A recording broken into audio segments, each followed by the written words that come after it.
Hii ni Maisha Kamili. Tukafungulia Biblia uyaone maisha. Karibu sana ndugu mtazamaji.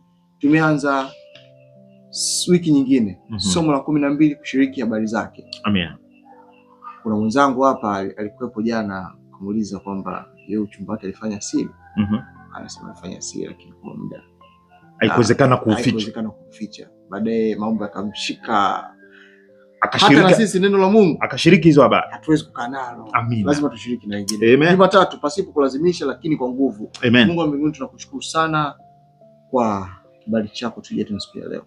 Baba tuonyeshe namna gani. Weka msukumo ndani yetu Roho Mtakatifu wa kuweza kusambaza neno lako hili kwa watu wengine na kushirikiana nao katika utakatifu na baraka hizi na neema hizi. Ni katika jina la Yesu Kristo tunaomba na kuamini. Amen. Amina. Tunaposhuhudia jana tuliambiwa lengo ni kuwafanya wote kuwa wanafunzi wa Yesu. Amina. Sasa Yesu alikuwa anawafanyaje watu kuwa wanafunzi wake? Mathayo sura ya 9:36. Lakini unaweza ukasoma hata hapo moja kwa moja 9:36. Na alipowaona makutano aliwahurumia. Kwa sababu walikuwa wamechoka na kutawanyika kama kondoo wasio na mchungaji. Amina. Alichokuwa nakifanya Kristo kwanza alikuwa anakutana na watu katika mahitaji yao. Upendo wake kwao, yaani kuwafikishia habari kwamba Mungu anawajali, Mungu anawapenda, ili waweze kumwelewa. Alikuwa anafanya, alikuwa anaonyesha, haelezi, anaonyesha kwa vitendo. Anaonyesha huruma, anaonyesha kujali, anawafikia katika mahitaji yao. Anasema pasipo kulazimisha, ndio somo linavyosema, lakini kwa nguvu. Watu hawataki kulazimishwa kuwa wanafunzi wa Kristo, lakini kwa nguvu ya upendo unaowagusa kwenye mahitaji yao wanafanywa. Anasema tuambie tufanyeje? Petro anasema tu, wewe ndio mwenye maneno yaletayo uzima, twende kwa nani? Kwa hiyo wanakuwa ni mateka wa hiari. Upendo unawatiisha.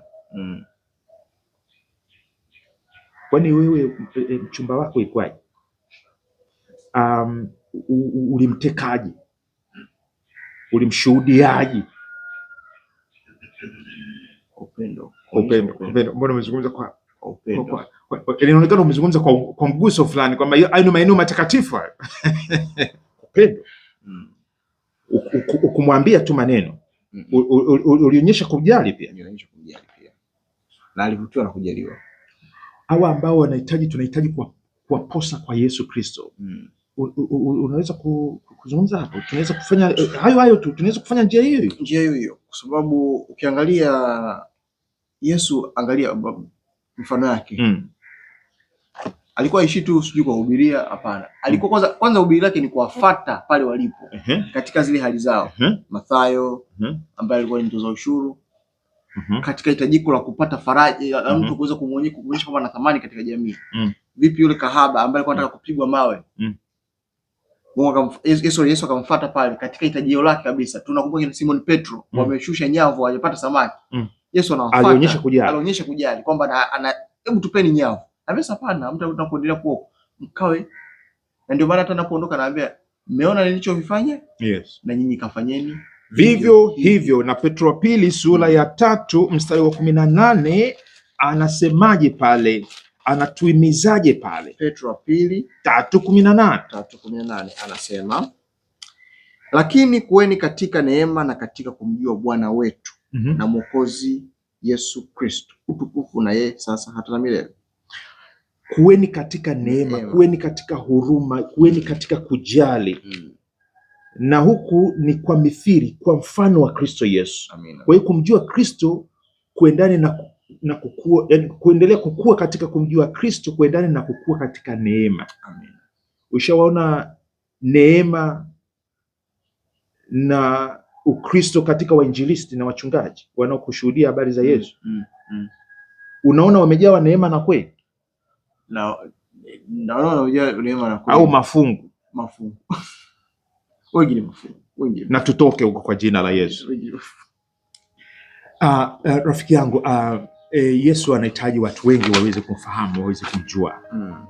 Ikiwa kama tutamjua sawa sawa, kama Bwana anayejali kondoo zake, tunajua alichokifanyia. Nasi tunaweza tukamwakisi. Na kwa njia hiyo watu wakakutana na Kristo yule yule aliyeponya wagonjwa, aliyeonyesha huruma ndani yetu. Na naamini kazi haitakuwa ngumu sana. Watu bila shuruti, bila nguvu za vitisho, utachomwa moto nani. Huruma tu, rehema, neema na upendo vinawasalimisha. Nasema huyu ni Bwana wangu. Tutafika pale. Huyu ndio Yesu unayemkubali na uko tayari kumjulisha kwa wengine. Tuombe. Baba yetu wa mbinguni, tunakushukuru kwa ajili ya Yesu Kristo Bwana wetu, ambaye kwa huruma na neema na damu aliyoimwaga pale msalabani, sisi tumesafishwa na kufanywa kuwa wanafunzi wako. Tunamwomba na mtumishi wako, mtoto wako anayekutazama sasa hivi, rehema zako zikamfikie. Shughulika, kutana naye katika mahitaji yake.